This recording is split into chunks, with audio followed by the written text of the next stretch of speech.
Our focus is on facts, not fear. And thanks to your emails and messages, we're able to find out the facts on a lot of the viral claims going around. First up, a viral image claiming that face masks can cause carbon dioxide toxicity. Basically, it claims that masks are blocking the carbon dioxide we exhale and causing us to inhale it again. It says that leads to symptoms like loss of judgment and breathing problems. But this image is false. The CDC told us that CO2 can build up in some medical masks, but not to any dangerous levels.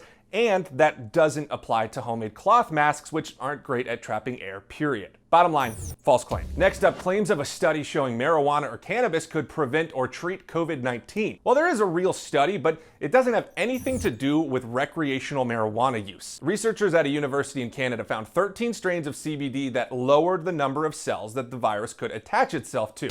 But this was only talking about medical applications of CBD extracts. That's the part of the plant that doesn't get you high. We spoke to the researchers. They told us this is promising research, but it's only the first step to seeing if it actually works and isn't yet verified or proven to work against the virus. I don't want people to jump and say, oh yeah, let's just go grab anything and have this false sense of protection. No, this is a first stepping stone to a trial that will actually will be very important to prove it. And finally, this viral image about the quote, new CDC guidelines for schools. It lists 14 guidelines for schools to consider as they reopen and claims they all come from the CDC. Well, they do, but the list oversimplifies some of them. This real CDC page does list all the elements in the viral post, but gives them a lot more context. For instance, the post says boxed lunches are needed instead of cafeteria food. The CDC page gives more options. Food from home is better, but cafeteria food can still be served on individual plates instead of buffet style. The guidance is really just to limit communal areas or sharing for the students. So yeah, this post does show some of the real CDC guidelines. That's verified. And keep in mind, the CDC is just offering these as guidelines,